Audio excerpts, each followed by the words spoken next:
মহান আল্লাহর অশেষ মেহেরবানি যে আল্লাহ আমাকে আপনাকে মাহে রমজানের 24তম দিনে তার হুকুম ফজরের 2 রাকাত ফরজ নামাজ মসজিদে এসে জামাতের সহিত আদায় করার তৌফিক দান করলেন। এজন্য আমরা সবাই শুকরিয়া জ্ঞাপন করে বলি আলহামদুলিল্লাহ। আমাদের আজকের আলোচনার বিষয় জন্ম এবং মৃত্যু। পৃথিবীতে একমাত্র সত্য বলে যদি কিছু থাকে, যার প্রাণ আছে সে মারা যাবে, যার জন্ম আছে তার মৃত্যু হবে। কুল্লু নাফসিন যায়িকাতুল মাউত, ঠিক না? এটা একদম যার প্রাণ আছে সে মারা যাবে। মানুষ হোক, গাছপালা, পশু পাখি, যাই হোক, যার প্রাণ আছে সে একদিন নিশ্চিত মারা যাবে। এটা একদম চরম সত্য কথা।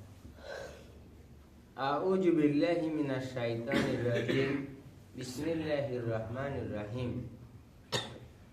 আল্লাযী খালাকাল মাউতা ওয়াল হায়াতা লিয়াবলুয়াকুম আইয়ুকুম আহসানু আমালা ওয়া হুয়াল আজিজুল গফুর। হুয়াল আজিজুল হাকিম। না, হুয়াল গফুরুল হুয়াল আজিজুল গফুর। কোরআন শরীফের 29 পারার প্রথম সূরা, 67 নম্বর সূরা, সূরা আল মুলক, এর এই 2 নম্বর আয়াত, যে আল্লাযী খালাকাল মাউতা ওয়াল হায়াতা, যিনি সৃষ্টি করেছেন মৃত্যু এবং জীবন। একদম সহজভাবে বোঝায় যায় না? আল হায়াতা কি? আল্লাযী খালাকাল মাউতা, মাউত মানে মৃত্যু, আল হায়াতা এবং জীবন। আল্লাযী খালাকাল মাউতা আল হায়াতা লিয়াবলুকুম আইয়ুকুম আহসানু আমালা, তোমাদের মধ্যে কে কর্মে উত্তম সেটা হলো আল্লাহ জানতে চায়। তাহলে আল্লাহ হলো জন্ম দিচ্ছে, আল্লাহ নিয়ে যাবে। এই হায়াত মানে জন্ম আর মৃত্যুর মাঝামাঝি যে সময়, এর মধ্যে তোমাদের কর্মে কে উত্তম? আইয়ুকুম আহসানু আমালা ওয়া হুয়াল আজিজুল গফুর, যে তিনি পরাক্রমশালী, তিনি রহমানুর রহিম, তিনি দেন। তাহলে এখন প্রশ্ন হচ্ছে যে, বলছে যে মানুষ, মৃত্যু এবং জীবন, প্রত্যেকটা মানুষের অদৃশ্যমান আত্মা বলে একটা জিনিস আছে। এই আত্মা যতক্ষণ দেহের সাথে সম্পর্ক থাকে, কানেক্ট থাকে, তাকে বলা হয় জীবিত। আর যখন এই আত্মা মানুষের দেহ থেকে বিচ্ছিন্ন হয়ে যায়, ছিটকে যায়, তখন সে হয়ে যায় মৃত। তাহলে আল্লাহ এই যে যাওয়া আসার মাঝখানে ঈমান এবং আনুগত্যের কাজে কে লাগাইছে? যে জীবনটা সে পাইল, সেই সময়টুকু সে ঈমান এবং আনুগত্যের কাজে কতটুকু লাগাইছে, তাতে হবে তার জন্য উত্তম পুরস্কার জান্নাত, না হইলে জাহান্নাম, অর্থাৎ মর্মন্তুদ শাস্তি। এই আযাবুন শাদীদের ব্যাখ্যায় যেটা বলা হয়, যে একজন এর যদি সেই শাস্তির ফয়সালা হয়ে যায়, তার এই শাস্তি হবে নন স্টপ, এর কোনো ব্রেক নাই, শাস্তি শুধু হতেই থাকবে। ঠিক আছে? সেই শাস্তির ভয়ঙ্করের কথা যদি আমি আপনি চিন্তা করি, গা শিউরে উঠবে।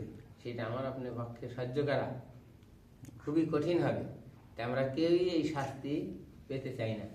একমাত্র শাস্তির থেকে রক্ষা পাইতে হইলে আমাকে অবশ্যই ঈমান এবং আনুগত্য, অর্থাৎ যে আল্লাহর প্রতি বিশ্বাস, আল্লাহ যা করতে বলছে সেটা করা লাগবে। ঠিক আছে? এখন সেটা আমরা কতটুকু করি বা না করি। দুনিয়াতে করতে হবে আখিরাতের চাষ, কেউ জানে না কখন যে কার নামটি হবে লাশ। দুনিয়াতে করতে হবে আখিরাতের চাষ, কেউ জানে না কখন যে কার নামটি হবে লাশ। ছোট্ট ছোট্ট আমলগুলো হবে কবরের আলো, ছোট্ট ছোট্ট আমলগুলো হবে কবরের আলো। ঘুম থেকে ছোট্ট ছোট্ট আমলগুলো হবে কবরের আলো।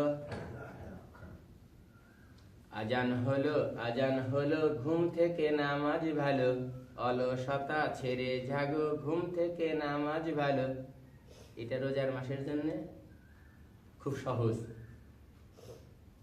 বিনে রমজানে আজান হলো, হ্যাঁ, আপনি অলসতা ছেড়ে জাগো, ঘুম থেকে নামাজ ভালো, এইটা যদি আপনার মধ্যে কাজ না করে যে নামাজ ভালো, আপনি ফজরের নামাজ মিস করেন, হ্যাঁ, আল্লাহ এমন কাজে মানুষকে ফ্রিডম দিয়ে দিছে, স্বাধীনতা দিয়ে দিছে, সে যা খুশি করে, তাই না?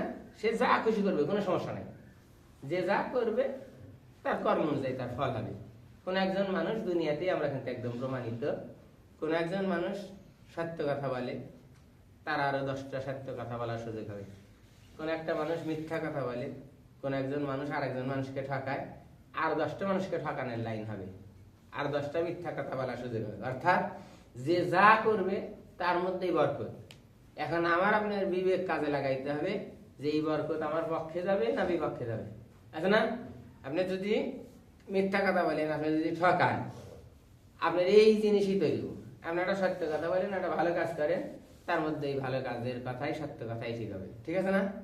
আল্লাহ পাক আমাকে আপনাকে এই জন্ম মৃত্যুর যে মাঝখানে আমরা প্রায় যে কেউ কারো আল্লাহর কাছে আবেদন করে আসি নাই, আবার আমরা চাইলেও একটা নির্দিষ্ট সময়ের বাইরে আমি থাকতে পারবো না, তাহলে আল্লাহর হুকুমে আসছি, আল্লাহর হুকুমেই যাইতে হবে। এখন আমরা প্রশ্ন করতে পারি মনে মনে এরকম যে আল্লাহ আমাদের সৃষ্টি বাণী করলো কেন, আবার শাস্তি বাণী দিবে কেন? হ্যাঁ, ওটা তাই না? যে আল্লাহ সৃষ্টি করছে কেন, আবার এই শাস্তির কেন দিবে? শাস্তি দেওয়ার কথা আসতেছে, আমাকে আপনাকে ভালো মন্দের জ্ঞান দিছে, বুদ্ধি দিছে, বিবেক দিছে, আপনি এইটা কাজে লাগে, আপনি একটা ভালো কথা না, দুইটাই ওপেন করে দেওয়া হয়েছে। যে পরীক্ষার ফল কি হবে তা আগেই রেজাল্ট ঘোষণা করেছে, শুধু পরীক্ষাটা এমন ভাবে দেওয়া লাগে। ঠিক না? তারা কি ভুল আছে? মানে আপনার জন্য ফল এইরকম আছে, আপনি এই করে আসলে এই পাবেন, এই করে আসলে এই পাবেন। এখন আপনি কর্ম করে যদি জাহান্নামের উপযোগী হন, তাহলে আল্লাহর কিছু কারণ নাই। আর আপনি যদি কর্ম করে জান্নাতের উপযোগী হন, তাতেও আল্লাহর কোনো লস নাই। সব ব্যবস্থাই আল্লাহর কাছে অফুরন্ত, অপরিসীম। এখন আমার আপনার যাচাই বাছাই করে নিতে হবে যে আমরা কোনটা চাই, আর সেটা করার পাওয়ার একমাত্র উত্তম হলো আমার কর্ম। আল্লাহ পাক আমাকে আপনাকে একমাত্র আল্লাহর রাজি খুশি মতো চলা, আল্লাহকে সন্তুষ্ট করার যেন কাজে আমরা নিয়োজিত থাকতে পারি, প্রতিদিন, প্রতিক্ষণ, প্রতি মুহূর্ত। আল্লাহ সেই তৌফিক দান করুন, আমিন। আমাদের আজকের ইফতার যে মরহুম বেলাল ভাই, তার পরিবারের পক্ষ থেকে হবে। সবাই ইনশাল্লাহ ইফতারে শরীক হই। যে উদ্দেশ্যে ইফতার, সেটা যেন আল্লাহ কবুল করে, আমিন।